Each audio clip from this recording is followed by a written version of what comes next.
Yeah. And we were with our boss for ESPN. Shout out Michael Winstead. Yeah, man, what's going on, Michael? So we were talking to him, and he said this. He said, I don't know how people do this. Like, how could you possibly take that? Like, how do you accept that? This is the thing, though. There are people, man, who come from, like, you came from nothing. Yep. And then you see all this money, because you said it was how much? $11,500. $11,500.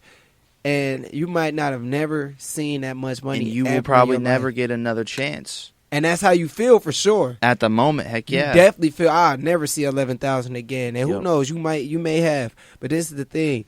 You see that and you don't want to turn it down. And you just think it kind of slips your mind because you kind of feel like, I'm not going to get caught. Yep. Everyone thinks you're not going to get caught. I'm not going to get caught.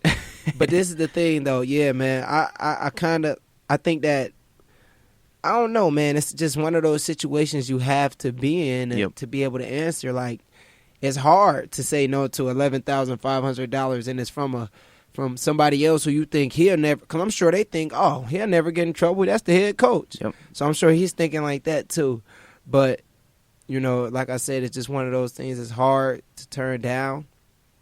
And what's the exact story? So they didn't say if he gave it to him in cash, if it was a check. No, it just says allegedly accepted $11,000 from the coach before Hardaway became head coach at Memphis. He was coaching at the high school level at Memphis East. And then it says, what is Hardaway's role in the Wiseman situation? NCAA has identified Hardaway as a booster for Memphis. A key part, quote, only institutional staff members are permitted to recruit prospective student athletes. Another thing that people need to just understand is, like, this paying athletes and all that stuff, that happens. It's going on It's just everywhere. Some people get caught and most people don't. Everybody does that. It's just some people gets caught and some people doesn't. And then people don't get caught now, but they will get caught later on. At some point, That's what we're seeing now. Yeah, at some point. And I think that's like, something that people need to take into consideration too, because and you can go on YouTube and look this up, anybody, if you're listening, or Baylee yourself. It's a whole video on YouTube that have like a bunch of recruits. They were like 4 or 5-star recruits. They were the highest recruits at the time. Mm-hmm. And they were all talking about like the best pitch they've gotten from coaches. It was people on there like, yeah, man, they gave me an Escalade. Or some people like, yeah, man, he took me to a party, gave me like 4 women and was like, I'll go upstairs. Go have fun with those. Yeah, so like, it happens. And these are 4 or 5-star recruits. So that's big school right there. Yep. That's big schools getting those. So I think it happens more often than people think. And like I said, when you're 18-year-old, you're coming you're coming out of high school, you've never lived on your own, you get to college, this is your first time being on your own, and you got all this money coming to you. Yep. It's hard to turn down. Speaking of recruits, did you see the video of the LSU players running down to the end zone? There was a group of people in the Alabama stands. They were Alabama recruits. They were watching it, and they were trying to tell them, like, you need to come to LSU. Don't come to here. Did you see that video? It was awesome. No, but that's funny. It was awesome. That's the type of stuff you get to see in sports, man. You just don't get to see that everywhere. Right, exactly. Ladies and gentlemen, may I have your attention, please? Dribbles with the left hand, the three-pointer up, the three-pointer down! To the 20, following that blocker. What a run! We're about to take it back.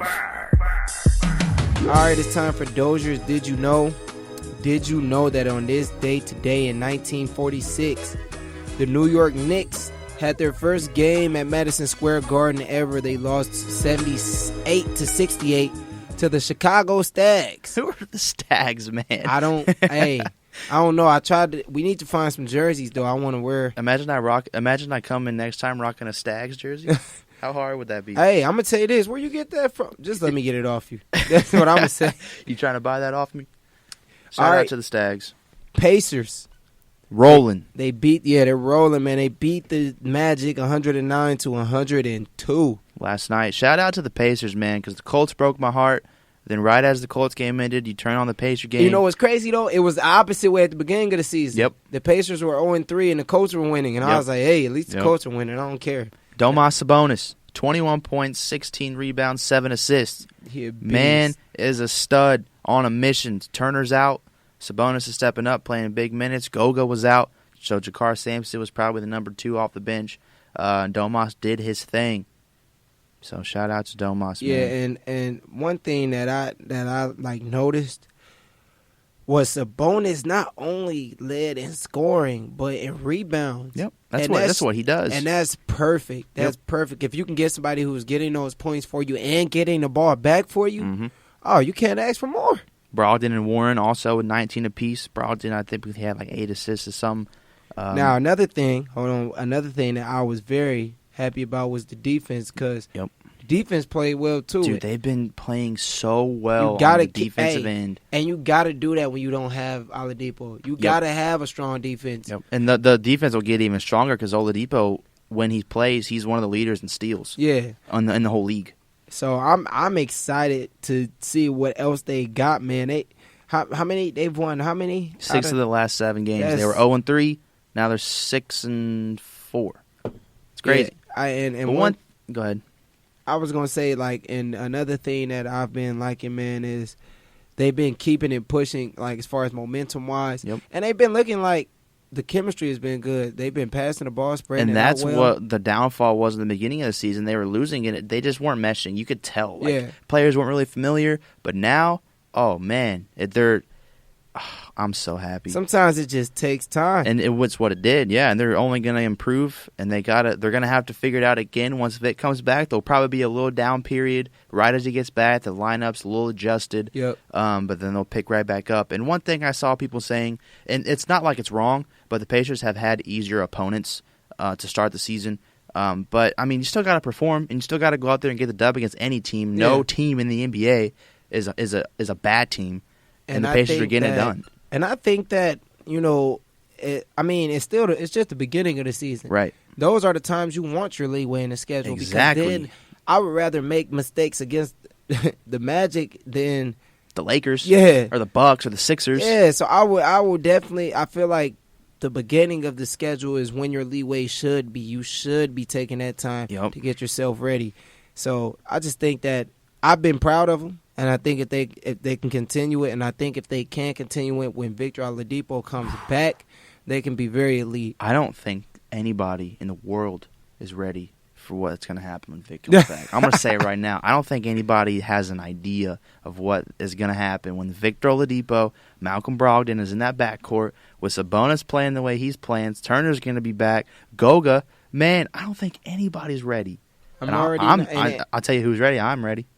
I'm ready too. If you're a Pacers fan, I'm sure you guys are all ready for patiently Oladipo just to come been back, sitting back, waiting, rubbing their hands together like this. I'm seeing him. I'm seeing all these videos of him in practice, playing defense, playing 5-on-5, half court, getting his movement right. Yep, and that's what you like to see. The lateral side to side stuff. And as a player like Vic, that's all mental because you don't like. How do you come back off an injury like that and to have like the confidence to go out there and give it your all to like. Doing the stuff side to side. That's why winning on your joints. Winning is so crucial because you're not going to want to mess that up. No. They already got something good going and winning. You don't want to come in and mess that up. And then another thing is, the more you win, you get addicted to it. You start tasting that success. You start saying, okay, I don't want to lose. And it flows throughout the whole team. Everyone's high. Everyone's vibing like throughout the whole organization. Then it gets through the whole city. Then everyone's on top. So I'm definitely excited to see how the rest of the season plays off. Still have a lot of games to play. Obviously. It's basketball. You got a whole season ahead of you. Yeah, and I don't think Vic's going to be back until probably January, maybe into February. So we still have a lot of time before he gets back. But Victor Oladipo, if you're watching, man, you better come back. All right, now, Willie Taggart. We talked about him last episode and how he got fired. And it's crazy because all weekend, I actually went back home last weekend, you guys, to South Bend, and I was talking to my family, and it was some people, we were talking about the Willie Taggart situation. There was people telling me he got fired too early. I heard that from 2 different people, and then I went on the internet, and there's people saying it on there. Now, this is what I got to say.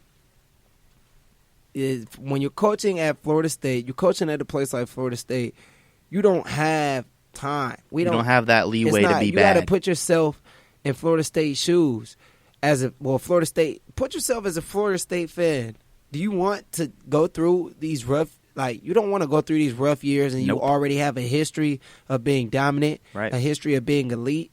Now, I'm a Notre Dame fan, and another thing that a lot of people have been talking about our coach problem too, and people been saying like, oh, well, Brian Kelly needs to leave. I don't feel like Brian Kelly needs to. Well, I did at first, but then I thought about it. I thought about who would they get there Exactly. that would be around the same caliber. Yep. I can't think of anybody that's like, I can't think of anybody from the top of my head. People be saying, I've been hearing people say, when I say that, I've been hearing people say, Urban Meyer.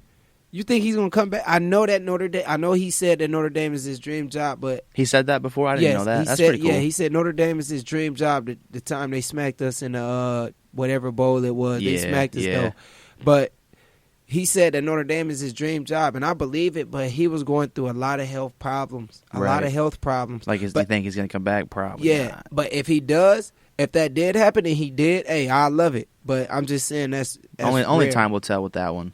Now, it's different when you're talking about Florida State because there's a lot of different coaches in the South who would not mind taking that spot. Mhm. And I understand Willie Taggart because he left from Oregon. He was 7-2 that first year, then he left. And when he came to Florida State, I don't really think that was a bad move because I understand. I know when you're from Florida, you want to be the coach of Florida Right. State or Miami. And you're never going to turn down the offer. Yeah, their main schools. It's like being here and you getting a coaching job at you start at ISU. You from here, you start at ISU and you get a coaching offer from Purdue or something like that. Of course you're going to go take it. I don't blame him for taking that position, but at the same time, I don't feel like he was fired too early because there's an expectation. Yeah, an expectation that comes with being the coach of Florida State, of being the coach of anywhere. Being a coach anywhere comes with expectations, but they're very high when you're coaching at Florida State. Colts corner, man. Do we even got to talk about the Colts this week, man? Lost to the freaking Dolphins. They lost to a team that's trying to lose at home. 16-12. You know what it was? It's not. It's like, first off, my question for you, and we were talking about Brian Hoyer before, and I was saying I feel like he could do good because he's been under Tom Brady, he's been under Brissett, so he's been seeing football. He knows how it works. He has the best offensive line in the NFL, one of the best in front of him. But then this man comes out, throws 3 interceptions.